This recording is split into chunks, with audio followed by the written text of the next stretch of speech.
We're going to get started. This is the Board of Education meeting for which adequate notice under the Open Public Meetings Act was provided by written notice on January 19th, 2016 to the Courier News, the Echo Sentinel, the Star Ledger, Tappan to Warren, and the clerks of the Borough of Watchung and the townships of Greenbrook, Long Hill, and Warren. Roll call vote, please. Mr. Collins? Here. Mr. Mizia? Here. Mr. Farrell? Mr. Falzarano? Mrs. Fechner? Here. Mr. Hunsinger? Here. Mr. Martins? Here. Mr. Master Batista? Mr. Morrison? Here. And Dr. Shabilsky? Here. Stand for the Pledge of Allegiance. I pledge allegiance to the flag of the United States of America and to the republic for which it stands, one nation, under God, indivisible, with liberty and justice for all. In accordance with the provisions of the New Jersey Open Public Meetings Act, be it hereby resolved that the board move into executive session to discuss confidential student and personnel matters, CSA contract, and legal matters governed by attorney-client privilege, after which action may be taken. It is expected that the matters discussed in executive session will be made public as soon as the need for confidentiality no longer exists. Motion to move into executive? So moved. Second. Thank you. We'll see you in a little bit. Sorry to keep everyone waiting. Our executive session went a little bit longer than expected. On behalf of the board, I would ask everyone if we could take a moment of silence to express our deepest sympathy on the sudden loss of one of our valued teachers, Senor Whrhs, to his wife, his family, and all of the Watchung Hills community who have been touched by him over the years.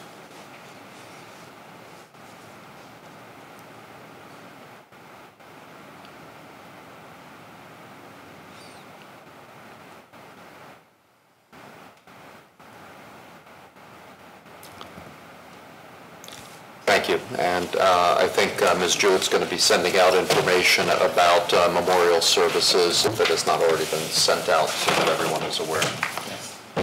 So our first item is for correspondence. I think we have a letter about project graduation or Yes. an email or some combination of that. Yes, thank you, Mr. President. As we do each year, we receive a request from the project graduation folks for a donation from the board to support their program. We were lucky enough again to have parents step up and run the project graduation. They're asking for the same donation as last year, which was $17,500. The board typically has done that, and we are raising in excess of that of parking fees, which comes essentially from the parking fees, because it's mainly seniors who provide that rate. So it's something that if the board wishes to do, if you're in consensus to do that, I would gladly go back and tell them that you wish to do that. Any comments or discussion? Tradition, yeah, right? It is, and I think Mr. Stice correctly characterized our previous discussions when the parking fees went up, that our thoughts were not only towards project graduation, but anything related to parking activities, refinishing the pavement, if there's gravel, et cetera, that those fees would end up going towards issues that are related to those who are paying that user fee. Correct. Anyone object to continuing our support of that effort? Seeing none, I assume we'll see that as an action item next time. Yes. Thank you. Presentations. Sorry to keep you waiting. You're on deck.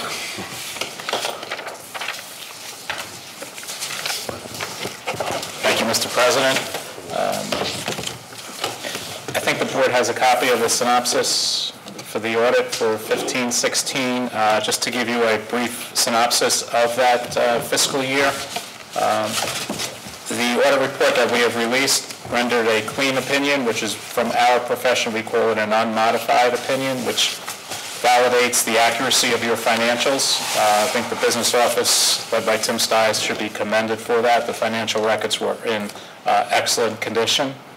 The surplus at the end of the year, when I factor in the various reserves that the board has created, is actually in excess of $6 million. Keep in mind, half of that money is in a capital and maintenance reserve, and you have also earmarked over $1.2 million for tax relief, which was in the 16-17 budget as well as in 17-18. There'll be amount of money set aside for that. So really what's left on what we call as an unassigned basis is approximately $700,000, which is really your 2% cap. If you remember years ago, the state limited how much surplus a school district is allowed to have. You are right at that cap level. That's money that could be used for preparation of the 17-18 budget also. We had one minor recommendation, and that just dealt with the scholarship account, just a recommendation that making sure that there are 2 authorized signatures on withdrawals from that account. We have met with the Operations Committee, reviewed the reports, and I think at the next meeting, Mr. Stiles will have a corrective action plan. Yeah, they actually have it. It'll be voted on at the next meeting. Okay. So if there's questions from the board, I'd be happy to entertain. And my apologies just for not introducing you, Mr. Gary Vinci. That's fine. That's okay. I'm sorry. Any questions? Okay. No? Thank you. Thank you very much. So this is the first opportunity for public commentary, limited to agenda items for this meeting only. A second public comment period will be open to any topic. Please. And the usual stipulation of name and town, if you would. Hi, Nick Stevens, and I'm here in my capacity as the president of the board of the Long Hill Township School District. I just want to extend the sympathies on behalf of our entire district to your district and to the family of Senior Whrhs and all the students and folks affected by this. I Googled when I saw this happen. I saw a really nice piece written by a student, I think in 2014, about him, and if anybody gets a chance, it's a really nice piece to look at, but our sympathies. Thank you very much. Thank you. Very much appreciated. Again, there will be a second opportunity for public comment. We'll go on to committee reports, starting with education. The Education Committee met on October 28th. There are 4 new clubs that will be on our agenda for approval at our next meeting. And the 4 are the American Sign Language Club, the Cosmetics Club, the Entrepreneurship Club, and the History Bowl team.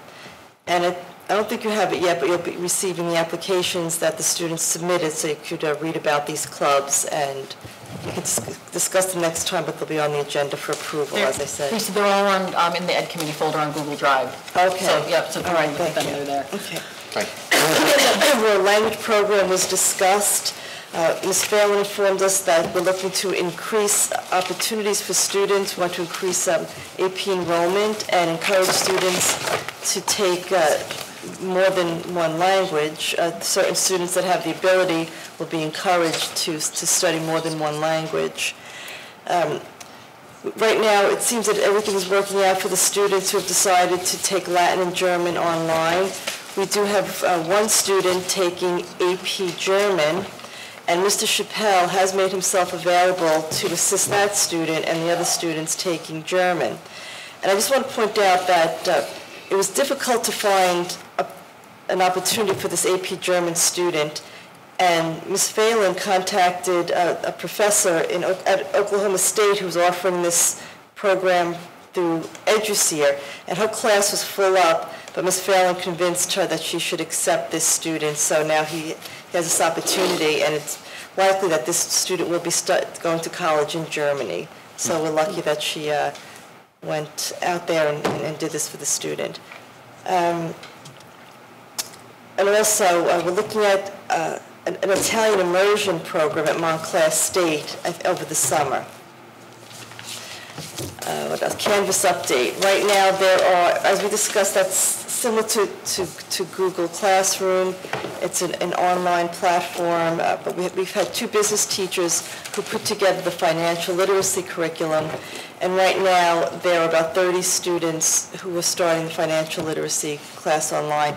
Many of them are either seniors or transfer students, and they did not have the opportunity to take that course as freshmen. And we're hoping to open up this course for sophomores in the third quarter. And after this pilot program with this initial 30 students is complete, the committee suggested that we have the business supervisor come to discuss how this all worked out on Canvas and give a presentation to the board on how Canvas is working. And that's it. Thanks. Any questions for Ms. Thomizio? Seeing none, we handled personnel and operations. I don't know if Mr. Fallon has a speaking representative. I was late. Do you want to take that, Bob, or you want Tim to do it? We spent the bulk of the operations committee meeting reviewing the audited financial reports, and then there were a couple other items that are coming up on the agenda, I think, that Tim has, that we can either discuss now or discuss when they come up in the agenda. There was a resolution, specifically there was a resolution authorizing more funds for the Mountain Avenue Field project for some. One was a change order that we already put in. One was a backflow preventer for the sprinkler system, and then other miscellaneous things which could happen. We have had an incident where during construction there was another sinkhole found. So that's going to be part of that. There may be a cost to fix that. I believe there were some stumps and things pulled out, but actually good to have that happen now as we're going through it. But so that was that one. That was one of the things we talked about. Also, there was a change order that we had in the north kitchen, which was the sprinkler system. That was at the day, when the plumbing inspection was taking place. We had to do some quick work with the main going into the sprinkler system. So we had Frankowski do that work, and that change order is on there. It's for $10,000. Those were the two real main ones. There was a couple other contracts. I think Ed Committee was working on the ARC program, and that we have a resolution memorializing that for our next semester for our special ed students. And I had to get the attorneys involved because it's unique. It's not like any other program, so it's a nice little program.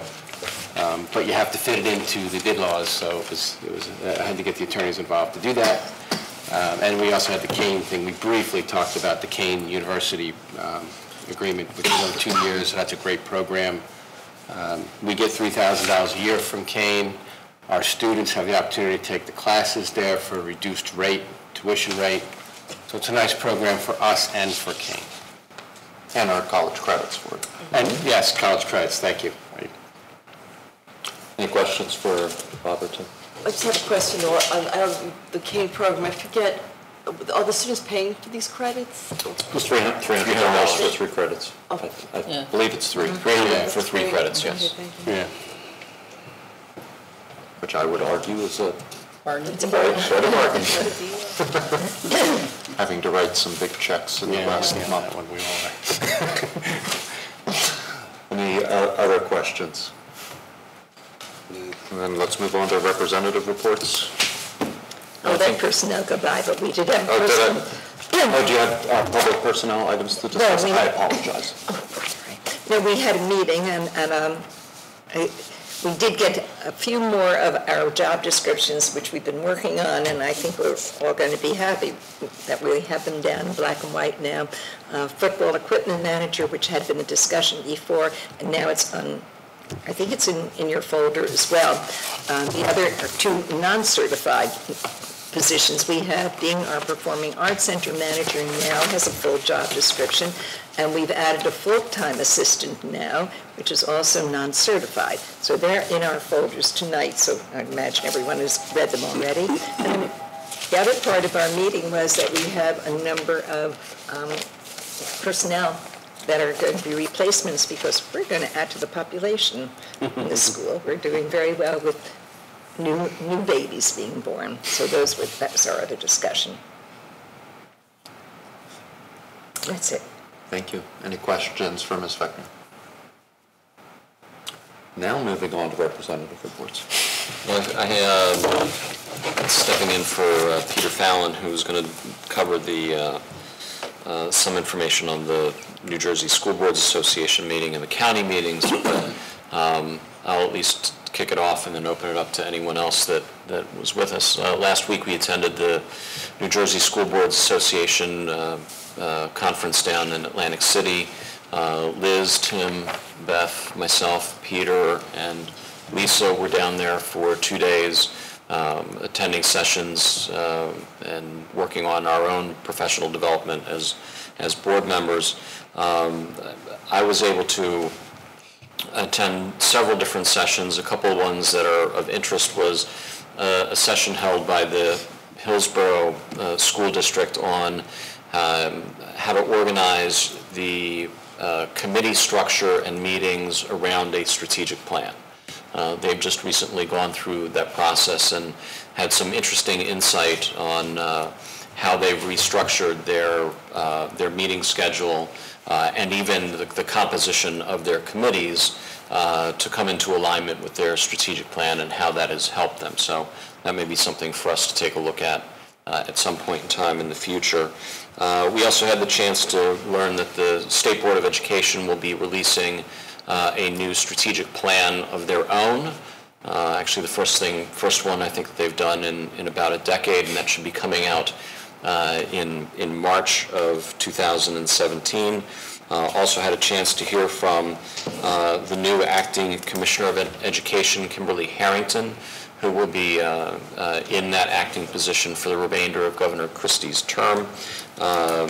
Kimberly, or Acting Commissioner Harrington, has a tremendous background coming from the school setting. She was a teacher, she was an administrator, and then was the chief academic officer at the Department of Education before being elevated to acting commissioner.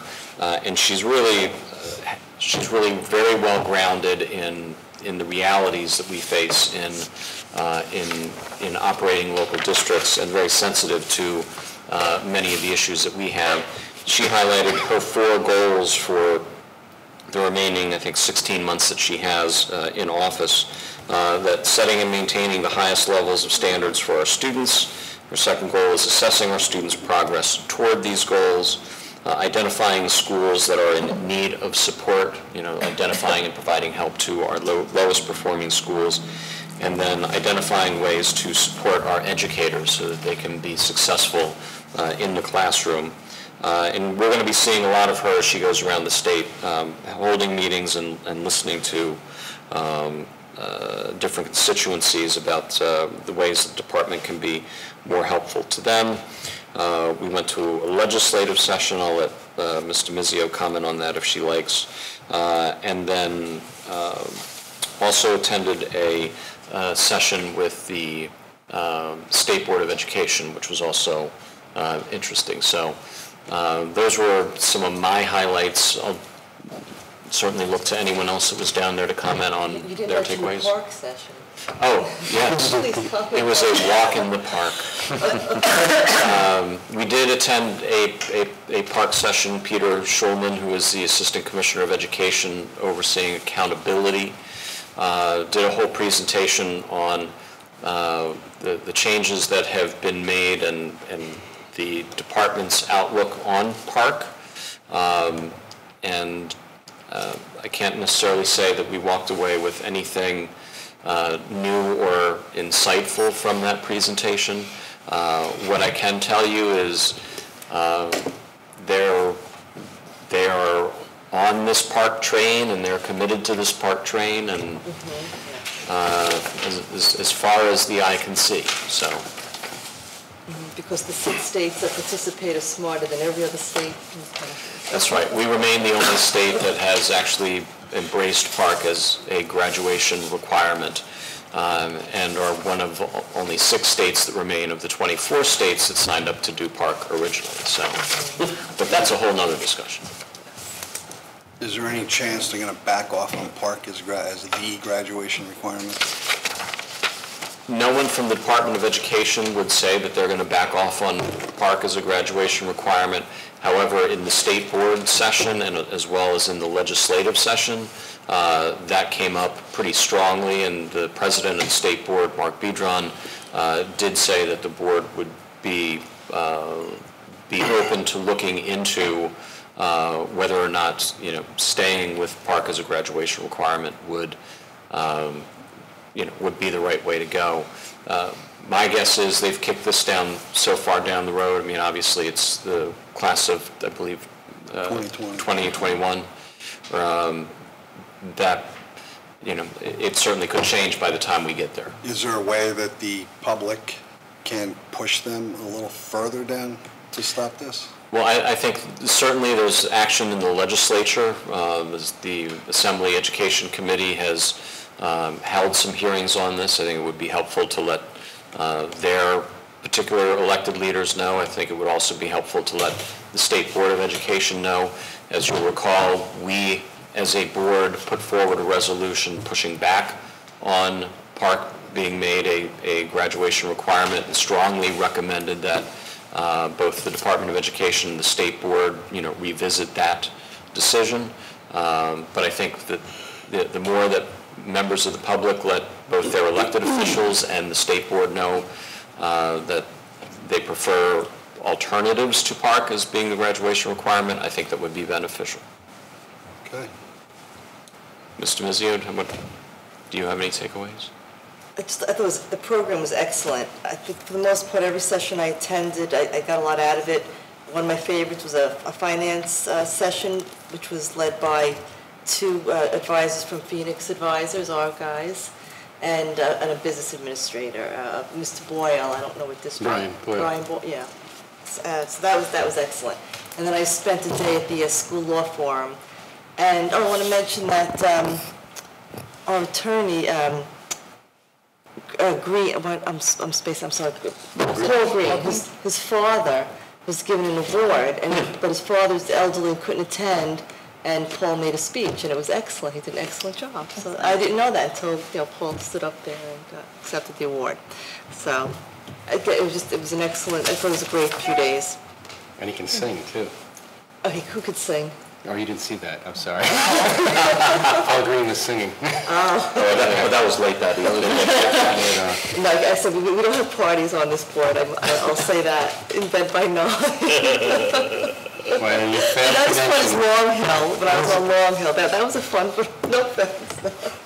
I think she just called us boring. Really responsible, that's what it is. Responsible. You mentioned that we spent an awful lot of time in the sustainability section. Oh, that's right. Right? That's right. Why don't you talk about that? That was one of your favorite things. Because we're pursuing that, right? So I got some information on how we achieved that designation. So that was interesting. Yep, and one of the ladies who was with the state, we mentioned, we had a board member who was involved in sustainability here. And she mentioned Laura Mendel. I know Laura Mendel. Was Mary Nate She's the one who's doing the webinars, and I saw her down there. Yeah, I don't know. Monique was, I think that's how you say her name. She did our webinars, and I saw her down there. I wasn't sure if she was part of that session. I know they had a lot of different sessions on sustainability, Yeah, so. with her. Anyone not attending have any questions? I would just, if you have the opportunity to go at least once every few years, I would highly recommend it. The sessions are excellent, the exhibits are great. To be able to go and talk to some of the vendors that we're doing business with, or vendors we may be looking at doing business with in the future.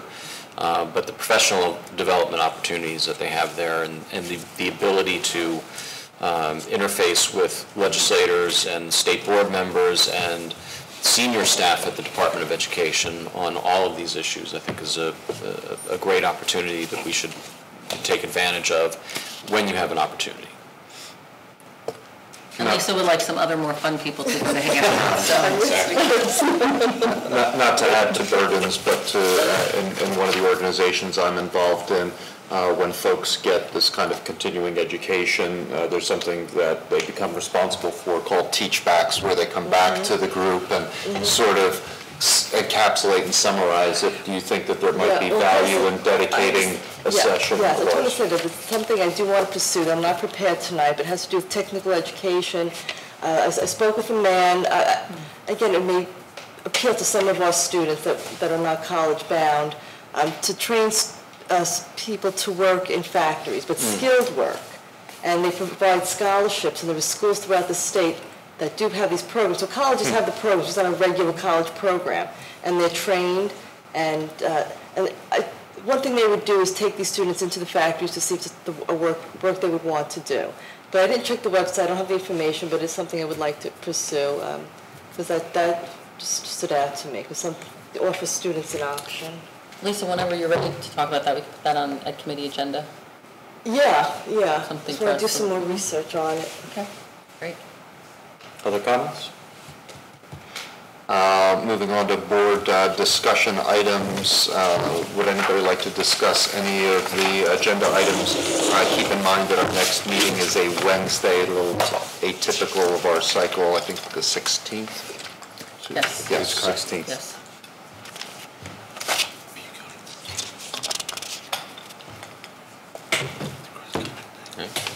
Apparently none. Moving on to communication. Glenn's not here. I haven't had an opportunity to talk to him yet, unless somebody's got something burning on that.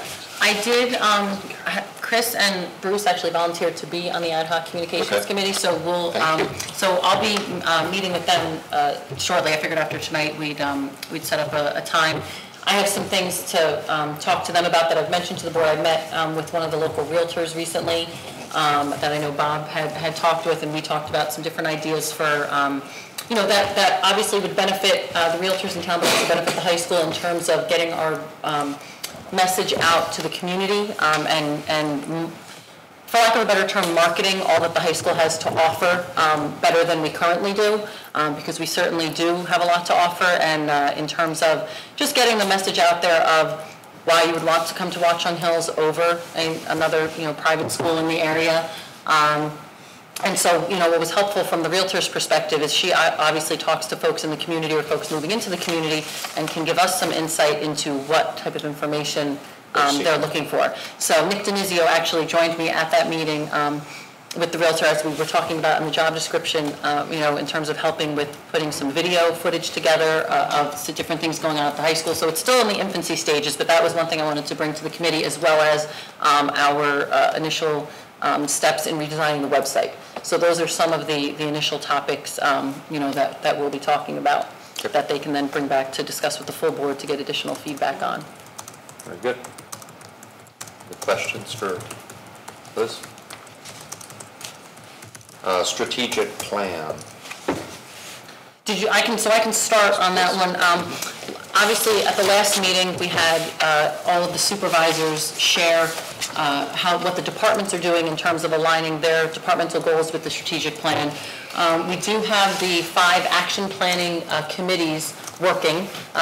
Each of the committees has 2 co-chairs, one who is an administrator and one who is a teaching staff member. And, in either, some of them are in the counseling capacity, different capacities, but we have an administrator and a non-administrator co-chairing each committee. The first meeting for all the committees was, it was actually the afternoon of our October, I believe the Wednesday the 5th was our October board meeting. We had over 75 folks meet in here initially and then break into their committees. It consisted of teachers, some students, and some parents as well. And those committees have started meeting regularly. We are scheduling times where they all meet, so that way there is a set time basically every other month during one of the department meeting days. So the next one will be November 16th, but they've been meeting. And what I will ask them to do, because I told them to expect that quarterly, I would want to report on how they're doing. So in the next couple of weeks, I'll be meeting with each of the sets of co-chairs, so I'll have more to update the board on, at one of at the next meeting or so. But that is moving along. Some of the things that they've started doing is guidance, for example, has put together a survey, and I believe they're actually working, they're sharing it with the other guidance departments in our county because we figure we'll get a better response from the colleges if they know it's coming from more high schools than just one, but it's going to be sent out to colleges, and it's around everything from what they see on our transcript to our leveling of our courses to our course offerings, so we can get direct feedback from them on what they look at, when they're admitting students. So there's a lot of preliminary work going on, a lot of research, and I'm really very appreciative of the way that the teachers have dug in and really found, the committee that speaks to their passion. So I will have more to speak of on that in the coming meetings. And what are the 5 committees? So they go, the easiest thing for me to do is open up my Google Drive folder, just so I don't misspeak. One of the other things I'll talk about while I'm looking for this, the board had talked about forming a committee at some point to do the expected school-wide learning results, and I had said to you that I would spend this year gathering input so that the board isn't just sitting down, pulling that from scratch. And actually, one of the professional development sessions in October was focused around having teachers come up with a profile of the graduate. And it was our staff members, and actually some from our sending districts as well. So I'm starting to put that information together to share with you. So let me just go to my folder here to make sure I don't leave any out. Okay, so we have our alternative scheduling committee, and that is the committee that is looking at our current structure and if we can find any additional time in the day for our students to get support from teachers. We have the common lunch period, but that has become so jam-packed and utilized that students rarely have free time during that. So one of the things that that one of the strategic plan teams had come up with was looking at building in, whether it be a homeroom or so. This committee is actually looking at other high school schedules who have a homeroom built in or have some kind of creative extra time in their day for students to see teachers about what they may need to see them about, and which they may not have time to if they play sport or are involved in a club or they have lab, because that takes up their after school time and during lunchtime. And actually the chairs of I want to actually say who is the, I'll go back to that later. So we have the Alternative Scheduling Committee, we have the Diversity Committee, and they're taking a look at everything from our mascot and respectfully illustrating our mascot and utilizing the mascot to the transgender policy that the board will need to adopt. So they're looking at a lot of those issues. And that actually is chaired by Dr. DiGiovanna and Mr. McConnell.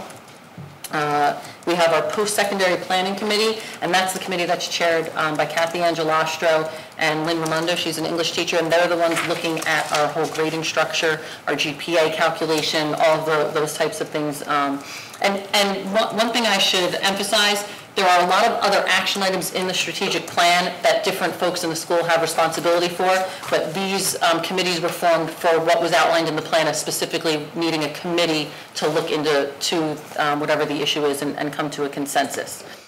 We also have the Senior Experience Committee, and that group is looking at alternative experiences for our seniors to make the end of senior year as meaningful as possible. Whether it be community service, internships, and that is, I want to make sure I get my chairs right, so I'm going to look at my master list. And then we have our Wellness Committee, and that is Patricia Tobin and Julie Kumpf, and they're the folks that are looking at planning the wellness days throughout the year. That's the committee that started the conversation about the homework-free holidays. That's actually an action item that's already come out of the strategic plan discussions. We are starting off with our December break being a homework-free break, and then we're going to see how that goes and, perhaps extend it to spring break. So that's nice. And I do want to acknowledge the staff members who are overseeing the other committees. So let me just look at this. Here we go. I'll pull up the master list here. So we have the ones I left out, our Alternative Scheduling Committee, Michelle Madigan, one of our science teachers, and Steve Sierfoss, one of our assistant principals. And for the Senior Experience Committee, that's Greg Kruger, one of our social studies teachers, and Michael D'Alessio, who is our Director of Science and Testing. So we have a lot of folks involved. And what's nice is they really are looking at, potentially innovative practices And in addition to what the committees are doing, we have our science teachers, our media specialists, our math teachers looking at maker spaces. We have our other members of our science and engineering departments looking at STEAM offerings, along with our art department. So they are all doing also other pieces of work. These are just some of the centralized committees. So there is a lot going on, and a lot of heavy lifting going on by the staff.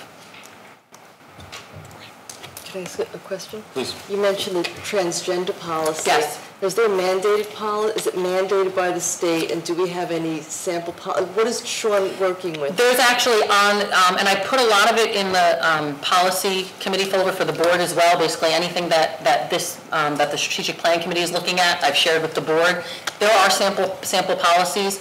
However, there's also a lot of discussion around sample policies from different groups, different advocacy groups saying that they're discriminatory, they're not appropriate. So while we do have to have a policy, it doesn't say what we have to have in the policy, which is why I want to get student input and staff input, and so that way then the board can look at those recommendations and what some of their thoughts are. Obviously, have our attorney look at it.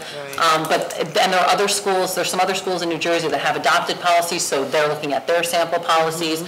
So really what I asked them to do, it ultimately is going to go to the policy committee of the board, but we had discussed at our policy meeting last year that before we just adopted one of the sample policies that we were given by school boards or by Strauss Esme or from one of the other districts, that we wanted to get some feedback from the folks that would be impacting. And so... That's a good idea, but do you know I don't know how many, you may not have read any of them. I'm just wondering how much of the policy, these sample policies just contain the statutes. Because New Jersey, they're pretty thorough in protections. I'm wondering if a lot of these sample policies are just taking from statute. You can say, yes and no. I think that what the policies try to, they try, I think that the sample policies for this do try to explain and give more examples of what implementation of the policy may look like. Okay. And I believe that's where some of the controversy exists with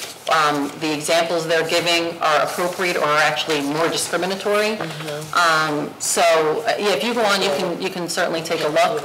And that's why I wanted, as Dr. D, leads our LGBTQ club, and that way he can talk to those students about it, because I'm really interested in what their perspectives are, and in terms of things where we may look at it and think that, okay, this looks fine, it makes sense.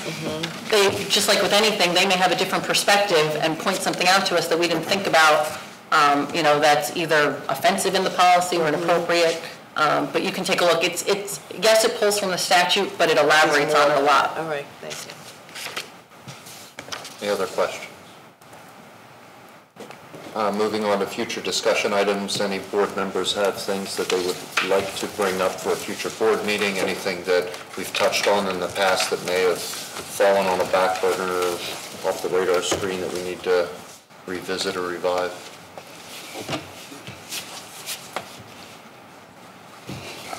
If I may, Mr. President, I just want to just remind the board, we are actively working on room 108 and making that a temporary situation. We may, I know Rowan and our architect met with one of the contractors today for temporary shelving. So the second I can get some pricing on that, it will come forward. So that may be at the next meeting as a walk-in item.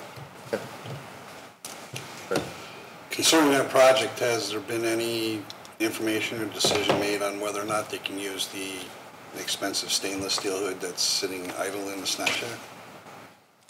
I'll talk to Rowan. I honestly, Barry, I didn't see him today at all, so, okay. But I will talk to him. Anything else? Seeing none, we can go on to our action items for this meeting. I don't know if anyone would like to step in for such a great lead in this matter. It keeps us efficient. Let's move A1 and A2. Second. Anyone have any addenda or changes to the minutes? Seeing none, roll call vote, please. Mr. Collins? Yes. Ms. Demizio? Yes. Ms. Spector? Yes. Mr. Hunsinger? Yes. Mr. Martins? Yes. Mr. Morrison? Yes. Dr. Shabilsky? And I'll abstain as not being at that meeting. Okay, motion's carried. Okay, and I'll move A3 through A5. Second? Anyone want to pull any of those items for separate discussion or separate vote? Seeing none, roll call vote, please. Mr. Collins? Yes. Ms. Demizio? Yes. Ms. Spector? Yes. Mr. Hunsinger? Yes. Mr. Morrison? Yes. And Dr. Shabilsky? Yes.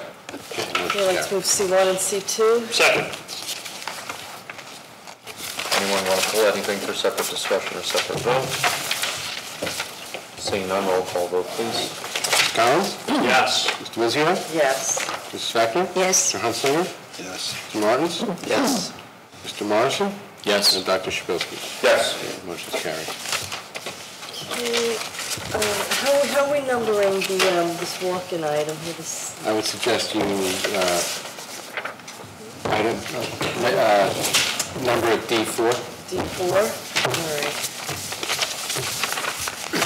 And I'd like to move D1 through D4. Second?